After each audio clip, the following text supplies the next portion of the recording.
کہ عیسیٰ علیہ السلام پیدائش کے دن سے ہی لوگوں سے بات کرتے تھے اور اللہ کی وحدانیت کا اعلان کرتے تھے، یہاں تک کہ آسمان پر اٹھائے جانے تک بھی وہ اللہ کی وحدانیت کا اعلان کرتے تھے اور اپنے آپ کو اور اپنی ماں کو اللہ کے بندے بتاتے تھے۔ وقال المسیح یا بنی اسرائیل اعبدوا اللہ ربی وربکم،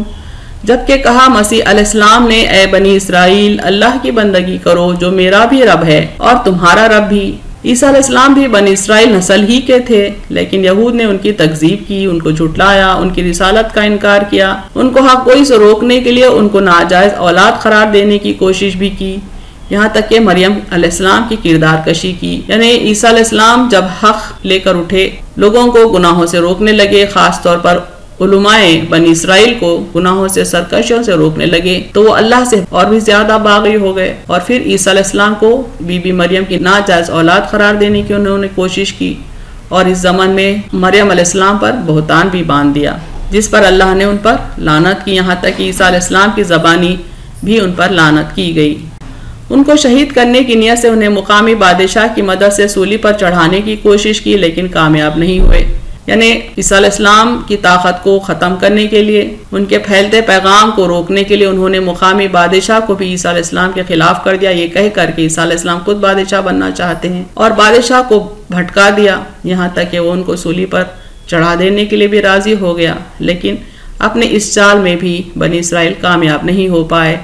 عیسیٰ علیہ السلام کو اللہ نے آسمان پر اٹھا لیا تو ان کی تعلیمات میں بگاڑ پیدا کر کے ان کی اتباع کرنے والوں کو گمراہ کر دیا، یہاں تک کہ وہ اللہ کی بندگی کرنے کے بجائے عیسیٰ علیہ السلام کو ہی خدا سمجھ بیٹھے۔ اللہ تعالیٰ یہاں عیسائی قوم کی صرف غلط فہمی ہی دور نہیں کرتے، بلکہ ان کو اس بات سے ڈراتے بھی ہیں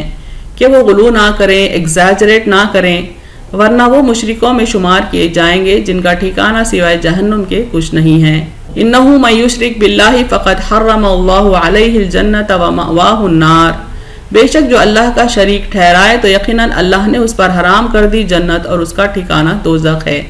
یعنی اگر کوئی عیسیٰ علیہ السلام کو ہی خدا سمجھتا ہے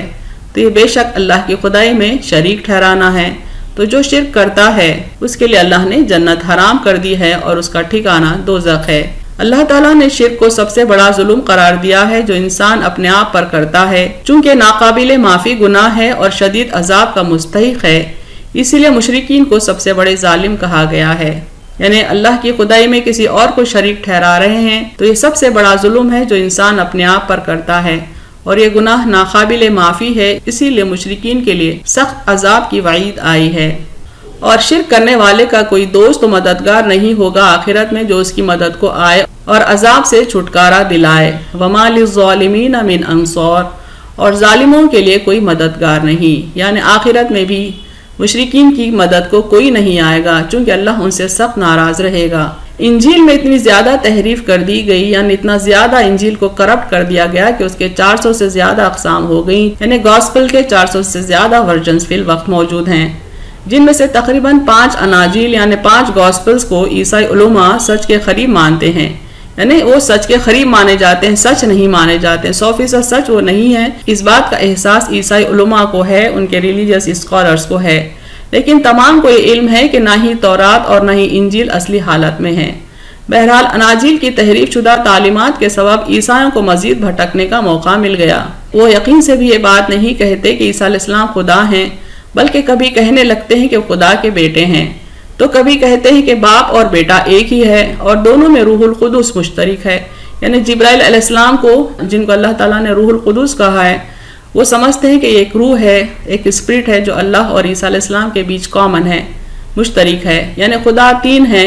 یا 3 میں کا ایک ہے۔ یہ کانسیپٹ آف ٹرینیٹی کہلاتا ہے، جس کے تحت اللہ تعالیٰ اور عیسیٰ علیہ السلام اور ان کے بیچ ایک روح ہے، تو خدا تینوں میں سے کوئی ایک نہ ایک ضرور ہوگا۔ اس طرح سے وہ الجھن کا شکار ہیں، کنفیوزڈ ہیں۔ الجھنوں میں گرفتار عیسائی قوم کو اللہ تعالیٰ مخاطب ہو کر فرماتے ہیں کہ عیسیٰ علیہ السلام کو خدا سمجھنا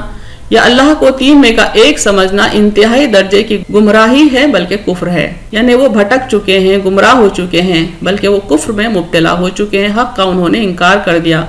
حق یہ ہے کہ اللہ صرف واحد ہے۔ لقد كفر الذين قالوا ان الله ثالث ثلاثة وما من اله الا اله واحد، البتہ کافر ہوئے وہ لوگ جنہوں نے کہا بے شک اللہ 3 میں کا تیسرا ہے اور نہیں کوئی معبود سوائے اللہ واحد کے۔ اس آیت میں اللہ تعالیٰ عیسائی قوم کی الجھنوں اور گمراہی کا ذکر بہترین اور مختصر انداز میں کرتے ہیں۔ یہ وہ قوم ہے جس کے مذہب کی بنیاد ہی متزلزل ہے، یعنی ان کے مذہب کی فاؤنڈیشن ہی ٹوٹلی شیکن ہے۔ وہ لوگ کنفیوژن میں مبتلا ہیں، انہیں یقین سے معلوم نہیں کہ خدا کون ہے، عیسیٰ علیہ السلام کون ہے اور عیسیٰ علیہ السلام کا خدا سے کیا تعلق ہے۔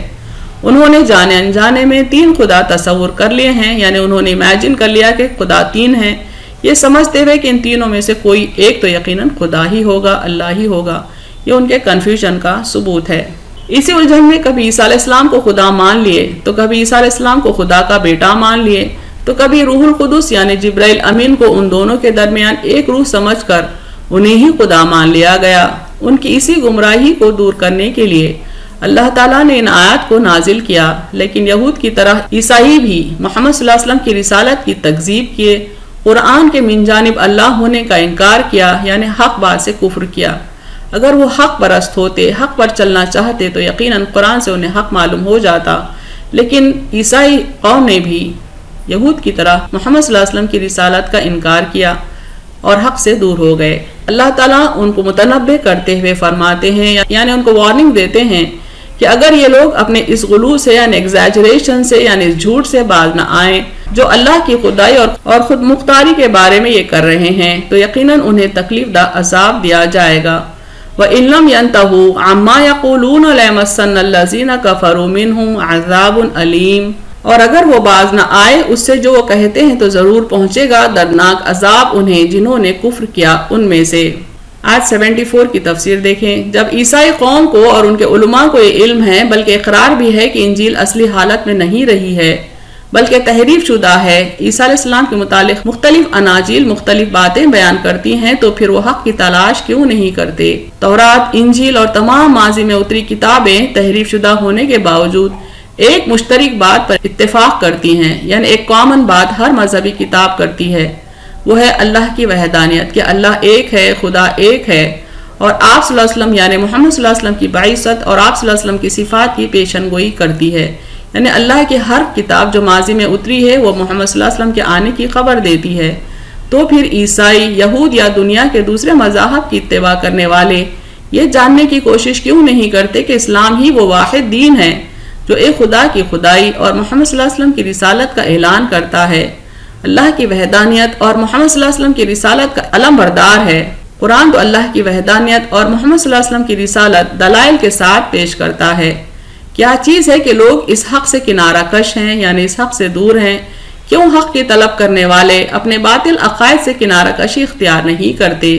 کیوں حق پرست باطل سے توبہ کر کے اپنے ماضی میں ہوئے گناہوں سے استغفار کر کے اللہ رحیم، کریم و غفور کی طرف رخ نہیں کرتے؟ افلا یتوبون الی اللہ ویستغفرون واللہ غفور رحیم، پس وہ کیوں توبہ نہیں کرتے اللہ کے آگے اور اسے بخشش مانگتے، اور اللہ بخشنے والا مہربان ہے۔ اہم نکات دیکھیں اس تفسیر کے۔ عیسائی قوم میں کئی فرقے ہیں، کوئی عیسیٰ علیہ السلام کو خدا کا بیٹا مقرر کرتا ہے، تو کوئی انہیں خدا ٹھہراتا ہے، تو ان میں سے کوئی انہیں اللہ کا رسول بھی مانتا ہے لیکن محمد صلی اللہ علیہ وسلم کی نبوت کا منکر ہے۔ اللہ تعالیٰ ان تمام فرقوں کو کافر قرار دیتے ہیں، چونکہ عیسیٰ علیہ السلام کی اہم ترین تعلیم یہ تھی کہ اللہ واحد ہے اور سب کا خدا وہی ایک خدا ہے، عیسیٰ علیہ السلام کا بھی، مریم علیہ السلام کا بھی اور عوام کا بھی، اور آپ نے محمد صلی اللہ علیہ وسلم کے رسول کی حیثیت سے آنے کی پیشن گوئی بھی کی ہے۔ عیسیٰ علیہ السلام کو خدا کہنا شرک ہے اور سب سے بڑا ظلم ہے جو انسان اپنے آپ پر کرتا ہے، اس کی کوئی معافی نہیں ہے، ان پر جنت حرام ہے اور وہ دوزخ میں جھونکے جائیں گے اور کوئی اس عذاب سے انہیں چھٹکارا نہیں دلا سکتا۔ وہ لوگ بھی حق کا انکار کرنے والے ہیں جو اللہ کی وحدانیت کے بارے میں متزلزل ہو کر اللہ کو تین میں کا ایک کہتے ہیں۔ اگر وہ اپنے اس جھوٹ سے باز نہ آئیں تو اللہ تعالیٰ انہیں دردناک عذاب دے گا۔ اللہ تعالیٰ آخر میں حق پسند عیسائیوں سے مخاطب ہو کر کہتے ہیں کہ وہ کیوں حق قبول نہیں کرتے، اس گناہ سے باز نہیں آتے، اللہ کے آگے توبہ نہیں کرتے۔ اللہ تو بے انتہا مہربان، غفور و رحیم ہے۔